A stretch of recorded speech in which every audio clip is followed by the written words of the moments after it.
अगर आप भी ऑनलाइन यानी कि डिजिटल गोल्ड में निवेश करते हैं तो ज़रा सावधान हो जाइए। सेबी की ओर से चेतावनी जारी की गई है। सेबी का कहना है कि इस तरह के डिजिटल गोल्ड सुरक्षित निवेश नहीं है। सेबी ने क्या कहा है आपको बता देते हैं। सेबी ने कहा कि कई ऑनलाइन प्लेटफॉर्म निवेशकों को डिजिटल गोल्ड या फिर ई गोल्ड उत्पादों में निवेश के लिए प्रोत्साहित कर रहे हैं। इसे फिजिकल गोल्ड के बराबर ही दिखाया जा रहा है कि अगर आप फिजिकल गोल्ड में निवेश करते हैं तो बेहतर है कि आप ई गोल्ड में यानी कि डिजिटल गोल्ड में निवेश कीजिए। विकल्प के तौर पर इसे रखा जा रहा है और कई प्लेटफॉर्म पर तो इसे फिजिकल गोल्ड से कहीं ज़्यादा बेहतर बताया जा रहा है। इसके पीछे का तर्क ये होता है कि आपको ई गोल्ड को यानी कि डिजिटल गोल्ड को कहीं रखने के लिए चिंता में आने की ज़रूरत नहीं है। इसकी फिक्र आपको नहीं करनी होगी कि आप अपने गोल्ड को कैसे सेफ रखें, कहाँ सेफ रखें। आपको मेकिंग चार्ज उसमें भी कहीं कोई घाटा नहीं होगा, बल्कि आप जो गोल्ड की कीमत है आप उसके बराबर ही निवेश कीजिए। आप जितना चाहते हैं उतना गोल्ड आप ख़रीद सकते हैं, डिजिटल गोल्ड या ई गोल्ड। लेकिन सेबी का कहना है कि ये पूरी तरह से सुरक्षित नहीं है। ये उत्पाद सेबी के विनियामक दायरे में नहीं आते और इन पर किसी प्रकार का निवेशक सुरक्षा तंत्र लागू नहीं होता। यानी यहाँ आपको अगर नुकसान हो जाए, जिस कंपनी ने आपको निवेश के लिए इनवाइट किया है, आपने निवेश किया है, अगर वहाँ कोई गड़बड़ी हो जाती है, थर्ड पार्टी से अगर कोई गड़बड़ी हो जाती है, तो आपको सेबी के सुरक्षा तंत्र के मुताबिक आपके नुकसान की भरपाई नहीं हो पाएगी। नियामक ने स्पष्ट किया है कि ऐसे डिजिटल गोल्ड उत्पादों को ना तो सिक्योरिटीज के रूप में मान्यता है और ना ही इन्हें कमोडिटी डेरिवेटिव के रूप में विनियमित किया जा सकता है। इसलिए निवेशक इन उत्पादों में निवेश करते वक्त किसी भी तरह से सेबी की सुरक्षा का दावा नहीं कर सकते।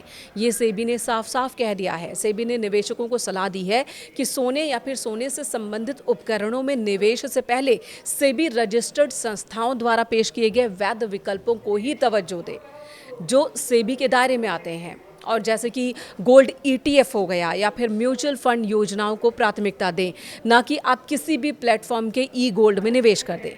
ये सभी निवेशक सुरक्षा मानकों और नियामक ढांचे के तहत आते हैं जो सेबी से डायरेक्ट होते हैं। आपको बता दें, डिजिटल गोल्ड के बढ़ते चलन की वजह से ही कई समूह हैं और कई सारे प्लेटफॉर्म हैं जैसे कि फ़ोनपे, गूगल पे, पेटीएम, इन सभी जगहों पर मोबाइल धारकों के सामने एक ऑफ़र रखा जाता है कि आप डिजिटल गोल्ड में निवेश कर सकते हैं और बहुत आसानी से कोई भी अपने स्मार्टफोन का इस्तेमाल करता है। फ़ोन पे, गूगल या फिर पेटीएम, इस तरह के ऐप सबके फ़ोन में मौजूद हैं आज, और वो निवेश कर देते हैं, गोल्ड खरीद लेते हैं जितने पैसों की वो चाहते हैं और उन्हें लगता है कि उन्होंने बहुत अच्छी इन्वेस्टमेंट की है। लेकिन स्मार्टफोन से सोना खरीदने की ये चाहत मुश्किल में डाल सकती हैं। ये कंपनियां सेफ गोल्ड, MMTC, PAMP और तनिष्क जैसी संस्थाओं के साथ साझेदारी में सेवा देती हैं, यानी कि डायरेक्ट ये सेवा नहीं देती, साझेदारी में काम करती हैं। तो यहाँ पर सेफ्टी को लेकर के कमी हो सकती है, रिस्क फैक्टर बहुत ज़्यादा है। डिजिटल गोल्ड है क्या? डिजिटल गोल्ड ऑनलाइन सोना खरीदने का एक तरीका है जो सुरक्षित और बीमाकृत तिजोरियों में रखे फिजिकल सोने द्वारा समर्थित होता है। हालांकि सेबी की हालिया अधिसूचना के मुताबिक ये आइटम सेबी के निवेशक सुरक्षा मानदंडों के अंतर्गत नहीं आता और इसलिए इसमें निवेश करने से पहले बहुत ज़्यादा सावधान होने की ज़रूरत है, जाँच पड़ताल की ज़रूरत है। साथ ही आपको ये भी बता दें कि सेबी ने ये जानकारी दी है कि डिजिटल गोल्ड के उत्पाद खरीदने पर वस्तु एवं सेवा कर यानी कि GST, कैपिटल गेन टैक्स और शॉर्ट टर्म बेनिफिट टैक्स भी लागू होते हैं। यानी कि ऐसा नहीं है कि पूरी तरह से ये सिर्फ फ़ायदे का ही सौदा है। यहाँ पर टैक्सेस भी लागू होते हैं। जब भी आप इस गोल्ड को बेचना चाहेंगे और लाभ कमाना चाहेंगे तो आपको ये सभी टैक्स भी चुकाने होंगे।